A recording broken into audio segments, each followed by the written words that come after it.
नमस्कार दोस्तों। आज हम बात करेंगे पीटीईटी क्या है।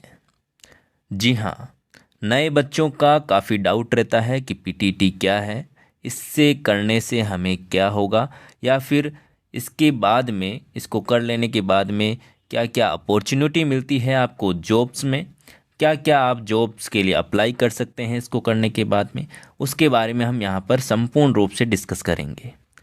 तो मेरे प्यारे दोस्तों, आप अंतिम तक जुड़े रहिएगा ताकि आपको संपूर्ण जानकारी मिल सके। हम यहाँ पर उसके सिलेबस के बारे में, साथ ही साथ क्या क्या जॉब्स आपको यहाँ पर मिल सकती हैं, कौन कौन इसको अप्लाई कर सकता है, और भी सारी जानकारी जो भी यहाँ पर अवेलेबल होगी वो सारी की सारी हम आपको यहाँ पर डिस्कस करेंगे। तो मेरे प्यारे दोस्तों, बने रहिए वीडियो के अंत तक। तो चलिए देखते हैं एक एक करके। सबसे पहले हम बात करें तो पीटीईटी क्या है।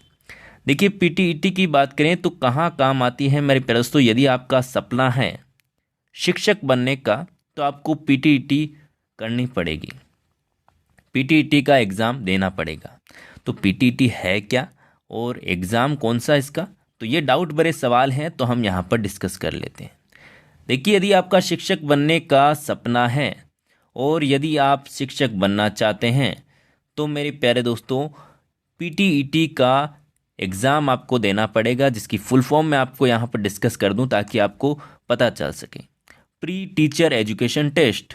जी हाँ, टीचर बनने से जो पहले आपका टेस्ट लिया जाएगा उसे ही कहते हैं पीटीईटी। ठीक है, तो पीटीईटी मेरे प्यारे दोस्तों एक एंट्रेंस टेस्ट है जो कि आपको पहले देना पड़ेगा, उसके बाद में आप शिक्षक बनने का प्रोसेस स्टार्ट कर पाएंगे। तो ये कह सकते हैं कि पीटीईटी का एग्ज़ाम आपके लिए शिक्षक बनने की नींव है। तो मेरे प्यारे दोस्तों, पीटीटी एग्ज़ाम देने के बाद में आपका प्रोसेस स्टार्ट होगा। अब हम बात करेंगे धीरे धीरे कि आपको यहाँ पर कौन कौन सी अपॉर्चुनिटी मिलती है, क्या प्रोसेस होता है पीटीटी के बाद का और पीटीटी के स्टार्टिंग में से लेकर, ठीक है ना, वो हम यहाँ पर डिस्कस करेंगे। तो यहाँ पर प्री टीचर एजुकेशन टेस्ट लिया जाता है। इसमें देखा जाता है कि आप टीचर बनने के कितने काबिल हैं, क्या आप टीचर बनने लायक हैं। तो ये एग्ज़ाम आपका लिया जाता है, उसे पीटीटी कहते हैं। और हर साल पीटीटी का एग्ज़ाम मिल होता है। राजस्थान की बात करें हम, ठीक है ना, हम राजस्थान पीटीटी की बात कर रहे हैं। ठीक है, चलिए अब हम बात करते हैं पीटीटी करने के बाद में क्या होगा। चलिए, पीटीटी का एग्ज़ाम हमने दे लिया। अब हम आगे भी डिस्कस करेंगे कि पीटीटी का एग्ज़ाम कब कब होता है, क्या क्या डेट्स होती है, वो आप बने रहेगा, पूरी डिटेल से मैं आपको बताने वाला हूँ। ठीक है, चलिए, पीटीटी का एग्ज़ाम देने के बाद में आपको कॉलेज मिलेगी बीएड के लिए। आपको बीएड करनी है। बीएड कितने प्रकार की होती है, दो टाइप की होती है बीएड, वो हम आगे डिस्कस करेंगे। आप पहले यहाँ पर ऊपर से देखिए। बीएड करने के बाद में आप एलिजिबल हो जाते हैं शिक्षक बनने के लिए एग्ज़ाम्स में अप्लाई करने के लायक। ठीक है ना, बीएड कर लेंगे आप, बीएड की डिग्री ले लेंगे, उसके बाद में आप रीट में यहाँ पर अप्लाई कर सकते हैं, सेकंड ग्रेड में अप्लाई कर सकते हैं। फर्स्ट ग्रेड के लिए आपको बीएड के साथ साथ में एमएससी या फिर एमए या फिर मास्टर डिग्री की मैं बात करूँ तो मास्टर डिग्री भी आपको चाहिए होगी। ठीक है ना, मास्टर डिग्री भी चाहिए होगी। ठीक है, तो यहाँ पर फर्स्ट ग्रेड के लिए आपको मास्टर डिग्री भी साथ में चाहिए होगी, लेकिन रीट और सेकंड ग्रेड का आप एग्ज़ाम दे सकते हैं यदि आप बीएड कर लेते हैं। तो वो बीएड करने के लिए आपको सबसे पहले पीटीटी का एग्ज़ाम देना होगा और उसके बारे में हम आगे देखते जाएंगे। ठीक है, तो सबसे पहले आपको पता चल चुका है कि पीटीटी का एग्ज़ाम देने के बाद ही हमारे शिक्षक बनने की जो यहाँ पर सपना है वो पूरा हो पाएगा और जो यहाँ पर श्रृंखला है वो आगे बढ़ेगी। तो यहाँ पर हम बात कर लेते हैं पीटीटी का एग्ज़ाम होता है वो कितने टाइप की होती है हमारी पीटीटी। तो हम यहाँ पर बात कर लेते हैं मेरे प्यारे दोस्तों, पीटीटी का जो एग्ज़ाम होता है वो दो प्रकार से होता है। हम यहाँ पर आपको बता दूँ, एक तो होता है आपका 2 वर्षीय 2 ईयर कोर्स बीएड का होता है और एक होता है 4 ईयर कोर्स। तो यहाँ पर मैं आपको बता दूँ मेरे प्यारे दोस्तों, 2 ईयर कोर्स और 4 ईयर कोर्स क्या क्या है। यहाँ पर आप देख पा रहे होंगे बीए बीएड और बीएससी बीएड। तो यहाँ पर 4 वर्षीय जो कोर्स होता है उसके अंदर आप ट्वेल्थ पास करके आएंगे, ट्वेल्थ पास जो होंगे बच्चे, ठीक है ना, वो यहाँ पर इसके लिए अप्लाई करेंगे। ट्वेल्थ पास करने के बाद में जो आपकी ग्रेजुएशन होती है 3 साल की, 3 साल की ग्रेजुएशन होती है, वो ग्रेजुएशन भी इसके 4 साल के साथ में आपको मिलेगी और साथ साथ बीएड की डिग्री भी आपको मिलेगी, ठीक है ना। तो ट्वेल्थ पास करने के बाद में आपको 4 वर्षीय कोर्स करना होगा, जिसके अंदर आपको ग्रेजुएशन 3 साल की और जो बीएड होती है वो भी आपको मिक्स मिलेगी। इसका फ़ायदा क्या है मेरे प्यारे दोस्तों, क्योंकि यदि आप ग्रेजुएशन करते हैं पहले, ठीक है ना, नॉर्मल ग्रेजुएशन करते हैं 3 साल की वो, उसके बाद में आप नॉर्मल बीएड करते हैं 2 साल की, वो आपके कितने साल हुए, 5 साल। लेकिन आपको यहाँ पर 4 साल में दोनों डिग्रियाँ मिल रही है, तो आपकी 1 साल की बचत यहाँ पर होती है, इसका फ़ायदा यह है। और जिन्होंने ग्रेजुएशन कर ली है उनको तो फिर 2 साल की बीएड करनी पड़ेगी, ठीक है ना, ग्रेजुएशन करने के बाद में 2 साल की बीएड करनी पड़ेगी। अब हम आगे देखते हैं कि इसमें क्या क्या एलिजिबिलिटी है और कौन कौन अप्लाई कर सकता है। देखिए मेरे प्यारे दोस्तों, यहाँ पर हम बात करें तो बीएड से 2 ईयर कोर्स एलिजिबिलिटी की हम बात करें तो ग्रेजुएशन आपकी कंप्लीट होनी चाहिए, या फिर आप फाइनल ईयर में हैं तो भी आप इसके लिए अप्लाई कर सकते हैं। यहाँ पर आपको बता दूँ, यदि आपके जनरल ओबीसी ईडब्ल्यूएस कैटेगरी से आते हैं तो 50% न्यूनतम आपको ग्रेजुएशन में होने चाहिए, और अन्य की हम बात करें एससी एसटी जो भी है, ठीक है ना, इनकी हम बात करें तो यहाँ पर 45% अंक आपके होने चाहिए, ठीक है ना, तो ही आप बीएड कर पाएंगे। और यहाँ पर मैं आपको बता दूं कि जो अपेयरिंग का मतलब जो आप ग्रेजुएशन फाइनल ईयर में हैं, ठीक है ना, फाइनल ईयर का एग्ज़ाम दिए हैं, अभी रिजल्ट नहीं आया, यदि आप फाइनल ईयर में हैं तो भी आप अप्लाई कर सकते हैं। लेकिन यदि आप पास होंगे तो ही आपकी बीएड पूरी हो पाएगी, आप बीएड में एडमिशन ले पाएंगे, ठीक है।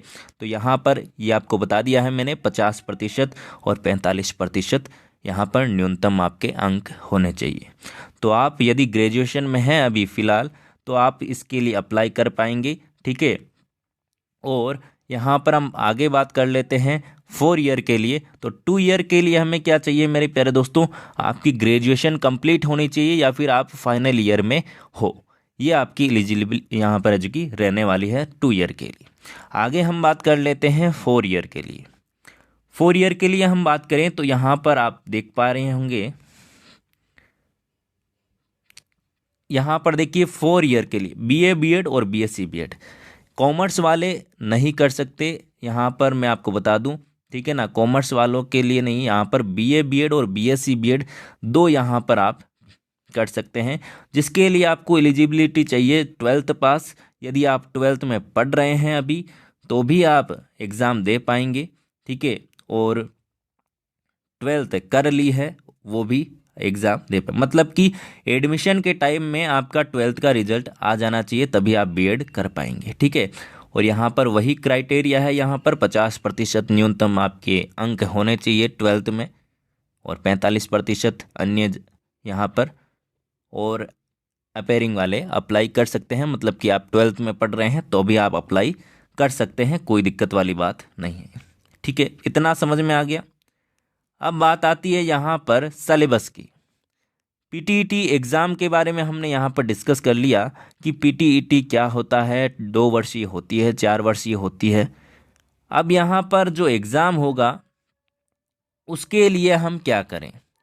एग्ज़ाम्स की हम बात करें तो सबसे पहले मैं आपको बता देता हूँ, प्रतिवर्ष, ठीक है ना, प्रतिवर्ष यहाँ पर मैं आपको बता दूँ लगभग फरवरी में, ठीक है ना, फरवरी में आपके वो फॉरम स्टार्ट होते हैं और लगभग मई जून में, एक नॉर्मल मैं बेसिक्स आपको बताऊं तो मई जून जुलाई के लगभग है जो कि आपका एग्ज़ाम कंडक्ट करवाया जाता है पीटीईटी का, ठीक है ना, ठीक है। अभी कोरोना के चलते हुए काफ़ी शेड्यूल बिगड़ा हुआ था, लेकिन फिर से वही फ्लो आने में थोड़ा टाइम लग सकता है। बाकी आपका मैंने जो आपको बताया फरवरी के लगभग आपका जो फॉरम है वो स्टार्ट हो जाते हैं और मई जून में आपका एग्ज़ाम हो जाता है, ठीक है। तो ये आप बात ध्यान रखिएगा, प्रति वर्ष की बात कर रहा हूँ, ठीक है ना। आज तक जो क्राइटेरिया जो शेड्यूल चलता आ रहा है उसके बारे में मैंने डिस्कस किया है आप लोगों से। तो यहाँ पर आगे देखिएगा, हम सिलेबस की बात कर लेते हैं। जो पीटीईटी का एग्ज़ाम होता है उसमें सिलेबस क्या क्या होता है। सबसे पहले मैं आपको बता दूं, आपके टोटल 200 प्रश्न यहाँ पर आने वाले हैं एग्ज़ाम में। 4 सब्जेक्ट होंगी, 50-50 प्रश्न होंगे, ठीक है। सब्जेक्ट के बारे में हम बाद में डिस्कस करेंगे, पहले 50-50 प्रश्न होंगे, ठीक है। आ गया समझ में। प्रत्येक प्रश्न 3 अंक का होगा, प्रत्येक प्रश्न 3 अंक का होगा, मतलब कि 600 नंबर के आपके टोटल पेपर होगा। आ गई बात समझ में। अब यहाँ पर देखिए, फर्स्ट पार्ट की हम बात करें तो रीजनिंग, मानसिक योग्यता, मतलब कि रीजनिंग आप यहाँ पर देख पाएंगे, ठीक है। दूसरा पॉइंट आता है शिक्षण अभिरुचि। यहाँ पर शिक्षण अभिरुचि की बात करें तो शिक्षक में क्या क्या क्वालिटी होनी चाहिए, और शिक्षक बनने जा रहे हैं तो उसके बारे में आपको यहाँ पर क्वेश्चन दिए जाएंगे, 50 प्रश्न। सामान्य ज्ञान जीके की बात करें तो यहाँ पर 50 प्रश्न यहाँ पर होंगे। हिंदी और इंग्लिश में से आपको एक सब्जेक्ट लेना होगा, जो आपका अच्छा यहाँ पर होता है सब्जेक्ट, आपकी पकड़ जिसमें ज़्यादा है वही आप चूज करें। तो इन दोनों में से एक सब्जेक्ट के आपको 50 प्रश्न करने होते हैं एग्ज़ाम में। तो ये टोटल 200 प्रश्न आपके यहाँ पर होते हैं, ठीक है। तो यहाँ पर ये इसका यहाँ पर पैटर्न रहता है एग्ज़ाम का, ये मैंने आपको बता दिए हैं। 50-50 प्रश्न 4 भागों में आएंगे और 200 प्रश्न टोटल होंगे, 600 नंबर के होंगे। तो ये यहाँ पर इसका शेड्यूल रहने वाला है। आगे बात समझ में। अब बात आती है कि तैयारी कैसे करें, कोचिंग ज्वाइन करें, offline coaching, online coaching, course खरीदें, क्या करें। आखिरकार इस पीटीटी एग्ज़ाम को क्रैक करना भी तो ज़रूरी है, क्योंकि हमने सपना देखा है शिक्षक बनने का। तो शिक्षक बनना है तो मेरे प्यारे दोस्तों आपको यहाँ पर तैयारी भी करनी पड़ेगी पीटीटी का एग्ज़ाम की, क्योंकि इसका लेवल भी आजकल इतना बढ़ चुका है कि जो पहले वाला लेवल है वो नहीं रहा है। क्योंकि जो जो टाइम आपका बदल रहा है उसके अकॉर्डिंग अब पीटीटी एग्ज़ाम भी आपका बहुत ही शानदार लेवल का एग्ज़ाम हो गया है। तो अब इसको हल्के भी नहीं ले सकते। तो मेरे